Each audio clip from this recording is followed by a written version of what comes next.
안녕하십니까, 알파스트리트 파트너스입니다. 2022년 10월 27일 목요일 마감 시장 보겠습니다. 코스피 지수가 1.74% 올라서 2288로 마감을 했습니다. 비교적 큰 폭으로 상승을 했고요. 그래도 근데 2300선을 회복하지는 못했습니다.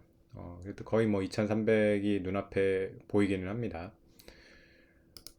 간밤에 미국 증시는 쉬어갔는데요. 다우 같은 경우는 거의 보합이었고요. 나스닥은 2% 이렇게 빠지긴 했는데, 알파벳이랑 마이크로소프트 이제 실적이 안 좋다 보니까 그 두 회사가 많이 빠졌어요. 네, 그래서 그 영향으로 이제 좀 나스닥이 많이 빠졌습니다. 그래도 여전히 상승세가 꺾였다고는 볼 수 없을 것 같고요. 네, 다우지수는 꽤 많이 올라왔죠. 여태까지 보면 장중에 이제 3만 2천을 넘어가기도 했고요. 결국에 이제 종가가 3만 1,800인데, 저번에 이제 저점이 2만 8천대까지 이렇게 빠졌었으니까요. 네, 꽤 반등이 많이 나왔습니다. 반면에 우리나라는 오늘 많이 오르긴 했었지만, 아직도 갈 길이 멀죠. 아직 2,300도 회복을 못했습니다. 네, 오늘 장은 보면 외국인 기관이 양매수를 하면서 수급이 상당히 좋았습니다. 개인이 이제 9천억을 팔았습니다.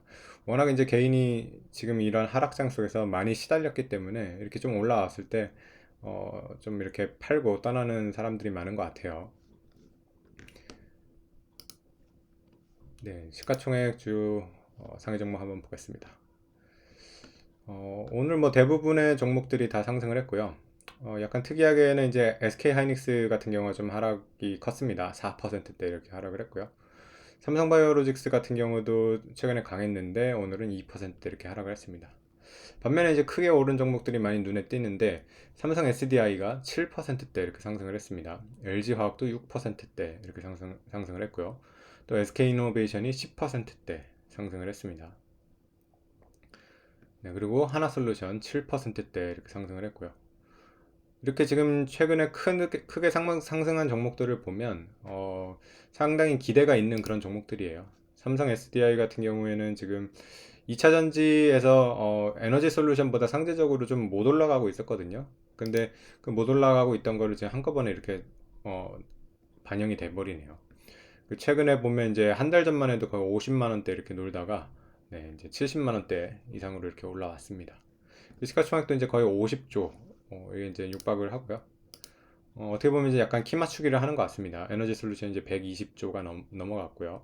SDI가 50조 정도 됩니다. SK이노베이션 밑에 이제 자회사가 있죠. 또 SK온 배터리 회사가 있어서 여기도 이제 10% 이렇게 크게 올랐습니다. 그래서 역시 2차 전지가 굉장히 강한 모습을 보여줍니다.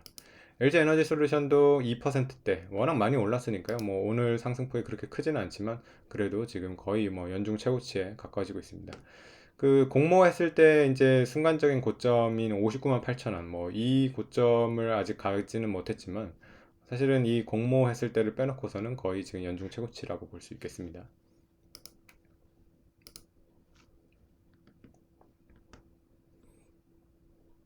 네, 그리고 오늘은 또 포스코 홀딩스 같은 경우도 5%대 이렇게 오랜만에 크게 올랐고요.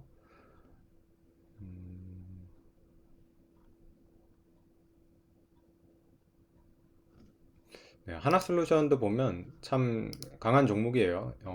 근데 최근에 이제 이 5만 원대까지 급격하게 올라온다면은 여기서 더 이제 치고 올라가지는 못하는데 어쨌든 계속 이렇게 강세를 보여주고 있죠. 음, 미국의 이제 그 인플레 법안에 참 수혜를 많이 받는 그런 종목인 것 같아요.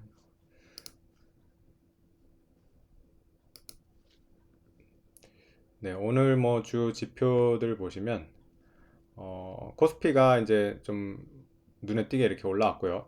니케이나 이제 다우 같은 경우는 이렇게 쉬어갔고요. 환율 같은 경우가 좀 많이 빠져가지고 1410원대 이렇게 내려왔습니다. 또 채권 시장도 금리들이 좀 많이 빠져가지고 미국 10년물이 이제 4% 겨우 걸쳐 있는 정도 수준이고요. 우리나라 10년물도 좀 많이 내려왔습니다. 4.2%대까지 이렇게 내려왔습니다. 네, 그리고 지금 미국 선물 같은 경우도 살짝 이렇게 올라가고 있어서 당분간 계속 좋은 모습이 나올 것 같아요.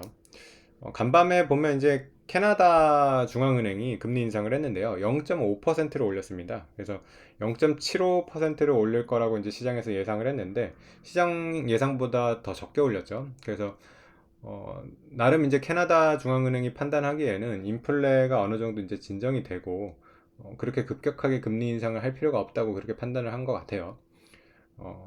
근데 물론 아직 그 연준 같은 경우에는 여전히 지금 금리 피크를 5.25 정도까지 보고 있는 것 같습니다.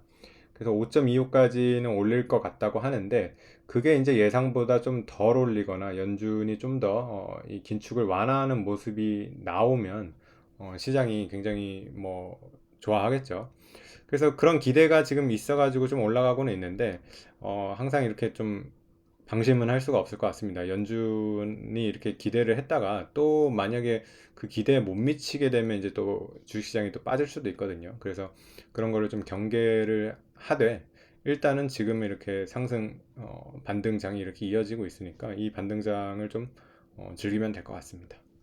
우리나라 증시가 좀 많이 올라왔으면 좋겠네요. 지금 뭐 아직 2300도 회복을 못했으니까요. 이번 반등장에 적어도 2500, 600 이 정도만 가도 좀 한숨 놓을 것 같은데요. 네. 네, 오늘 시황은 여기까지 하겠습니다. 감사합니다.